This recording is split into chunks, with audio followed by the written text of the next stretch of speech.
Yo, what's up guys? It's Rap Moto TV. Hey, what's up? Yo, what's up?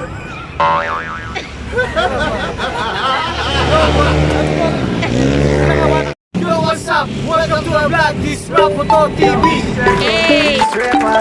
Rap Moto TV.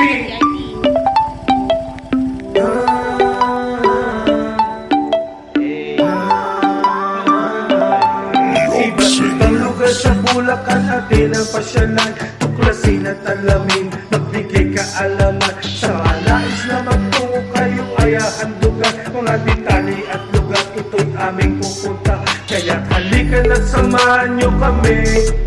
Kalimutan ang problema at ito'y isang tabi. Tunguhin natin ang lugar kung saan isip mo'y mararelax na pag-iyon na puntahan. Para mamaya, maganda pag-iyan. Rap Moto TV.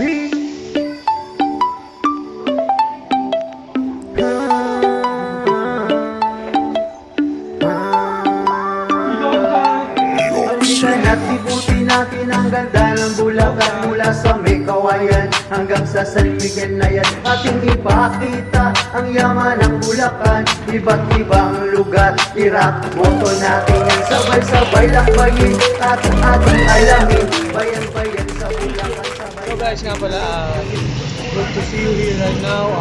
Welcome to Rap Moto TV again. And then, ito ngayon, nagbabalik namin yung pumunta kami sa isang lugar ngayon. Matutunghayan nyo kung gaano kaganda yung place and napakamura pa and affordable. Sa mga gusto pumunta, wait nyo lang at mamaya. Darating kami doon and then masabihin namin lahat sa inyo kung ano yung mga information. Okay?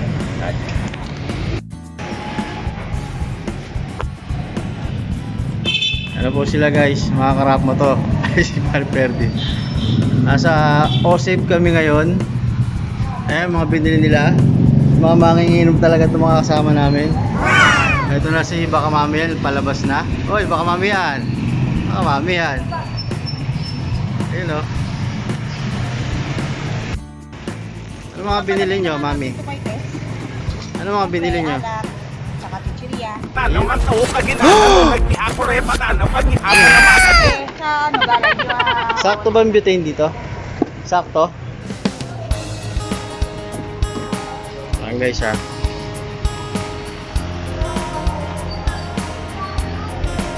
Ayan, kasi sa OSAFE walang plastic.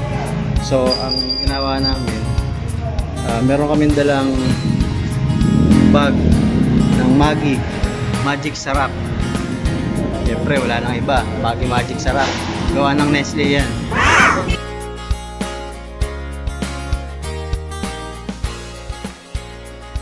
Yon mga karap mo to. Isang magandang umaga, tanghali at gabi sa inyong lahat mga karap mo to, no? Muli na naman kami maglilibang mga karap mo to, no? At ang destinasyon, ang unang destinasyon ng aming paglalayag ngayon ay sa Mount Brehino mga karap mo to. Sa DRT yan mga karap mo to. Doña Remedios Trinidad mga karap mo to. Dito lang yan sa Bulacan mga karap mo to. Dito lang din naman kami naggagala-gala eh. Sa part mo to mga karap mo to, no? Nasa bypass kami mga karap mo to. Napansin ko mga karap mo to, ang laki na ng pagbabago ng bypass namin dito sa Bulacan mga karap mo to. Continue on Claridel Bypass Road for 2 kilometers. Ano daw?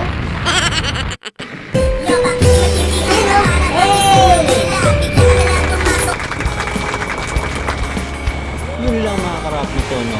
Sobrang excited namin, hindi na namin na-videohan yung buong kahabaan ng bypass hanggang DRT mga. Yo mga karap mo to, nandito na tayo sa Mount Brehino. Dito sa may DRT. Nakikita nyo, napakaganda no?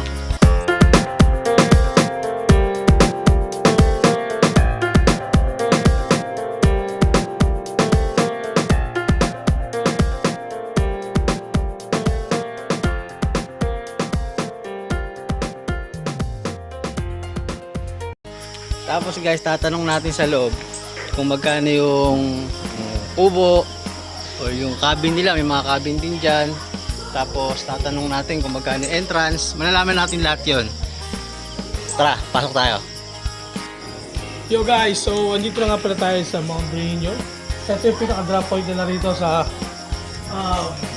for the guests and the loaded bags and supplies sa vehicle. Sa mga motor nga guys, pwede nyo i-parking dito sa gilid lang. Yan, kung mapapansin nyo, lahat ng motor nasa gilid lang siya. At napakataas ang lugar na to, kung mapapansin nyo rin. Ganda ng cottage sa taas. sobrang lamig dito guys. Napakasarap siguro bakasyon dito. Kahit mga 2 days siguro okay na sa akin kasi may trabaho pa rin. So, unahin muna natin, alamin, yung tuklasin natin kung anong nasa loob ng Mount Breño. Kung makapag-relax pa tayo o hindi. Pero I think mag-relax tayo. Guys, baka makalimutan yung baon natin. Ito guys, oh. Sa putol pa. Mga karap mo to. Here we go. Ito ang totoong buhay natin. Ah. Ito na tayo, mga karap mo to. Mataas, lamig. Yan. Close na po nun. Good evening, sir.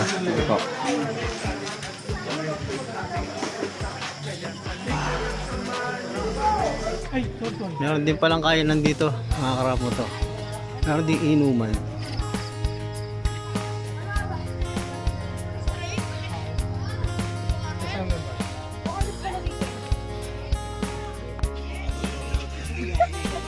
Kubuhan kami, mga karap mo to. Tara, suman natin. Ano yung nilalagay kayo sa'yo? Ay, nalagay mo na.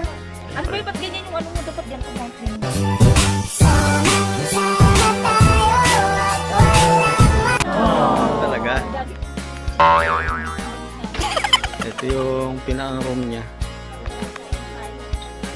Yan. Dahil di pa kami naggagabihan, magsasaing muna kami.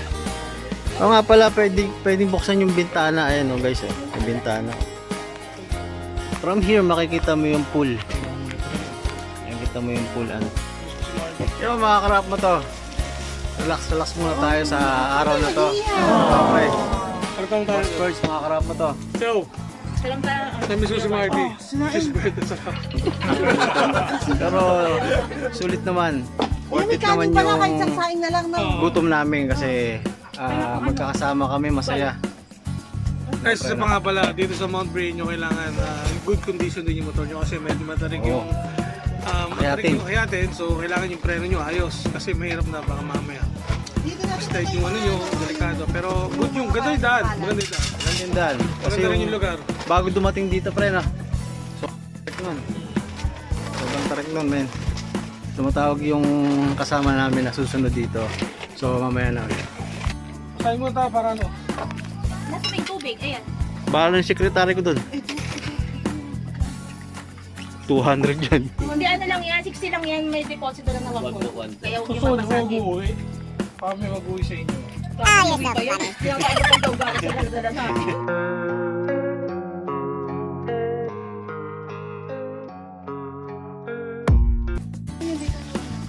Kaya mga karap mo to.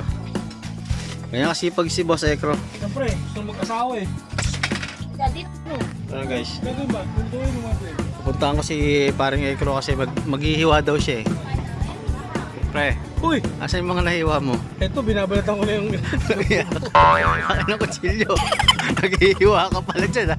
Mukhang ano ba hinihiwa mo? Wala ko iniwa pare. Nagbabalat lang ako ng pugo. Kaya yung kutsilyo pre. Kailangan ang chef namin ngayon, mga karap mo to.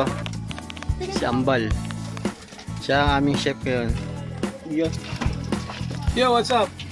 Chef namin ngayon si Yambal, yan. Yan. Ba, sabi ko sa inyo mga karap mo member to. ng ano to eh. Bagong member Yambal. ng Rap Moto TV. So welcome sa Rap Moto TV. One of the member ngayon siya muna kailangan. Ito yung Pag- task niya para siya makapasok yan. sa initiation sa Rap Moto TV. Kailangan magluto ka. Pag hindi mo yung sinarapan, sinasabi ko sa'yo. So guys, so joke lang yun, syempre naman, talaga namang masarap yan kasi paborito ko yan eh. Yan yung tinatawag na bola ng Bulacan. So ang tawag nga pala dyan, yung isda na yan, ginagawang bola-bola, is bid-bid, no? Sinasangkan pa siya ng mga ricado, halaga ng carrots, etc. Para lalo siyang sumarap. So ngayon, ito kami. Habang prepare, naghahanda kami ng kakainin namin. Yan. Sobrang busy ngayon kami bawat isa. Siyempre, may mga task kami.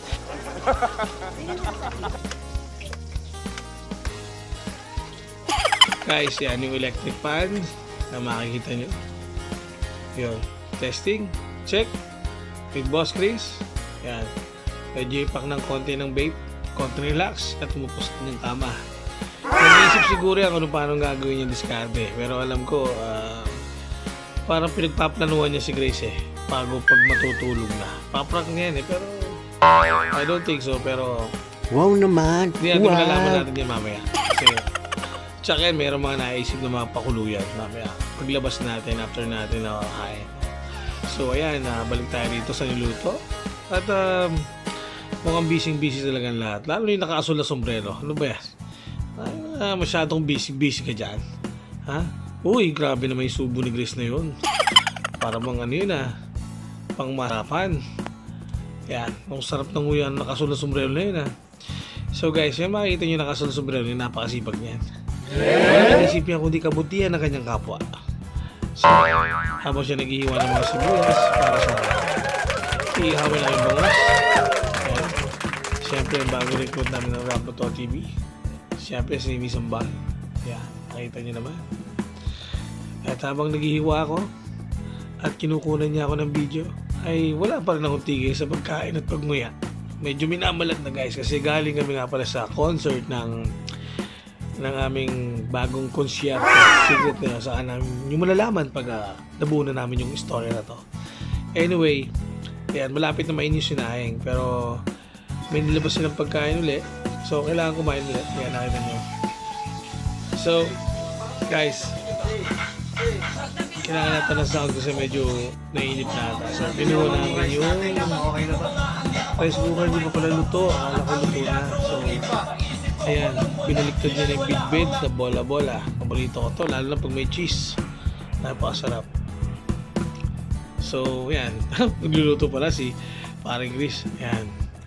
Tamang busy ang lahat. So, pumunta naman kami sa Ihawat. And then, pinagbus na namin yung swimming pool na nag-ibang kulay. Kung mapapansin nyo, konti ka naliligo kasi nga malamig. Nasa taas kami ng bundok. So, guys, kung mapupunta kayo rito, yung ambience yun napaganda talaga. And then if ever na gusto nyo mamasyal, So mga karapo to, ito na luto na yung pagkain namin. So, kakain na kami mga karapo.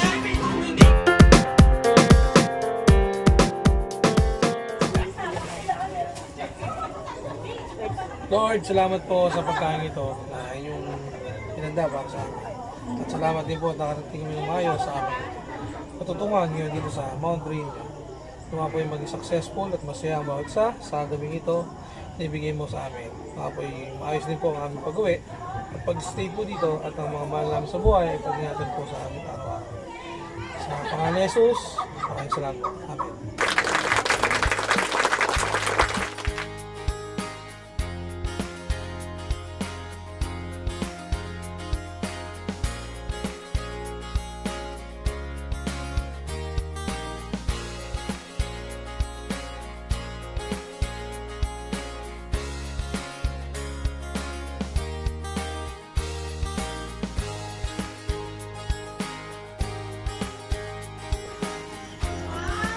Yung mga karapo to. Yeah. Na ito, Pre. San Puluts. Pare, ako gumawa niyan. Pare yung mga Ito ganyan. talaga si Boss Ekro. Siyempre eh. Pagdating sa pagkain, di papahuli. Uy, salang nyo na yung bangus. Homemade yan. Wait lang po, bossing. Sige lang. Homemade yan, homemade. Pare, Chris. Hoy, Tawag ko natin kung saan mo. Salang na yung bangus. Ito na yan. Ano gusto mo? pag-iisipan pa yung bangus natin na. May natanong gagawin dito. Teka lang, tanggalin muna natin to. Yo guys, tingnan nyo ha. Ang gamit ko lang guys ay ito lang. Yan. Ha? Para di siya dumikit. So tingnan nyo guys ha. Yan ay boneless. Kaso sa kamadalian namin umalis, naiwan namin yung foil. So walang foil. So pag naiwan yung foil, ito ang pinaka the best way nyo. Kailangan lang bantayan nyo para di siya dumikit. At tanging titingnan para di magulog. No? Simple ka alaman. Matutunan nyo lang sa Raputo TV. So, ito nga kami ngayon. Nag-iihaw kami ni Paring Chris at sinasamahan namin ng konting kwentuhan. Mga buhay-buhay, mga dumadaan sa problema sa buhay namin. Napagkikwentuhan lang naman namin sapagkat talaga naman bawat isa may dumadaan ng problema. Wala naman sigurong tao na walang problema, di ba? So, habang nagkikwentuhan kami, medyo napansin namin yung niluto namin, yung malapit na rin maluto. Kaya, binibilisan ko na rin at nagugutom na rin siyempre yung mga kasama namin. Napag-usapan namin minsan yung pangarap namin sa buhay.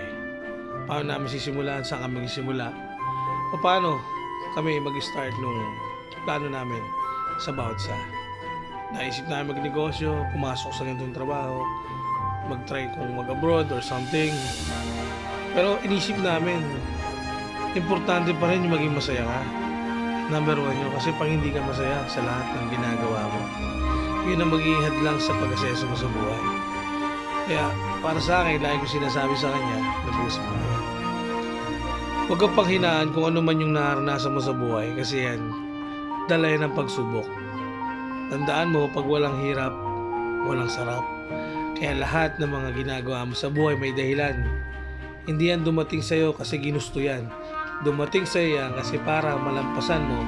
At yung challenge niya, pag nalampasan mo yan, ay talagang ma-achieve mo yung mga goals na dapat mo ma-achieve. And yung ambition mo na dapat mo ma-achieve din. Siyempre, napakahirap ng buhay talaga. Hindi natin masasabi kung ano ang maging ikot ng mundo natin. Bukas mangalawa, eto yung estado mo. Or pagising mo sa umaga, eto ka.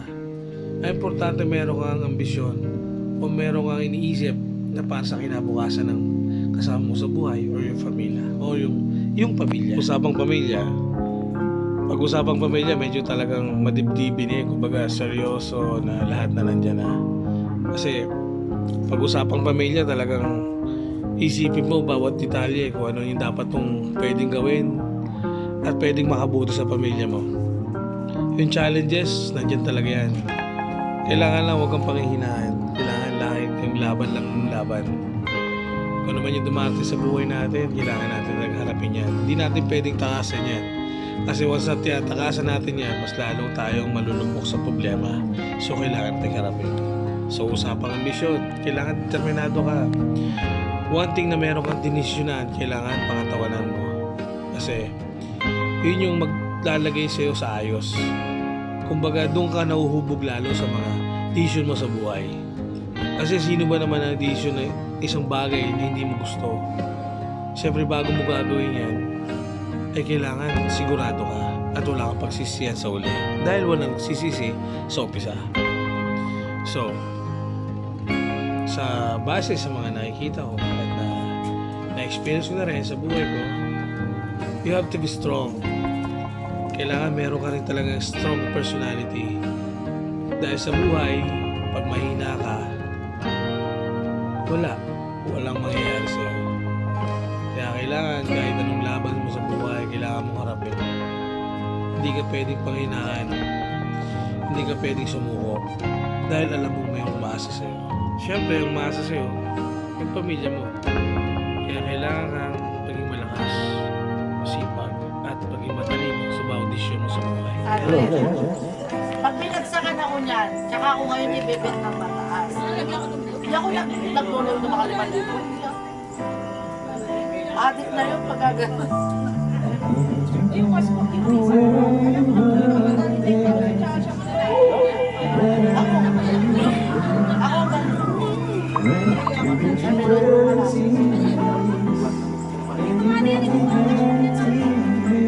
Dito kasi mahina magbagsak yun.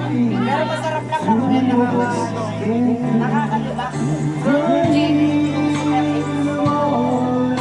Pili ng tama. Hindi parin pa. Body 16. Doon nilalaro ko eh. Hindi na ako sa 7-7 ako sa tingnan mo na. Ang bakit na nito, Mari, pag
sa sponsor sa amin ngayong gabi.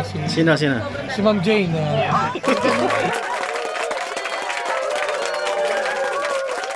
Kasi ano yung Rap Puto TV. walang ano doon, walang papasok na iba talagang tayo lang.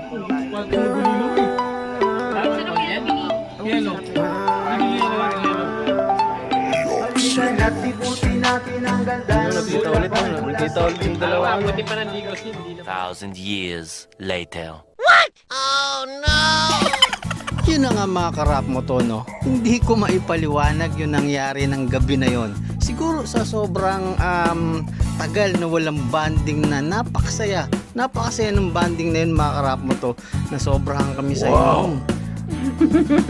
May nangyari din kasing hindi maganda mga karap mo to, no? Kasi gusto pang mag-swimming ng mga kasama ko, especially yung mga girls. So, we decided na lumipat sa ganung oras mga karap mo to. Hindi lang namin na videoan, sayang. Talagang sayang kasi 2:00 ng madaling araw, no? Galing kaming Mount Brihino papuntang Caribbean. Oh my God. Sa part na to mga karap mo to, pauwi na kami niyan eh. So, sa madaling salita, dito nagtapos kasiyahan namin mga karap mo to, no? Pero ako hindi na ako nakapag-swimming nun, pati si baka mami yan, medyo pagod na rin, tsaka nasobrahan din sa inom. So sila na lang yung nag-swimming, mga bandang 2:00 hanggang 5:00. Grabe yun. Iba talaga pag biglaan mga karap mo to. Nandun talaga yung saya. Kaysa yung siniset pa, iba yung biglaan eh. Sobrang saya. So paano mga karap mo to? Hanggang sa susunod namin paglalakbay Yo, mga this is karap. Egro. This is Repa. Rap Puto TV.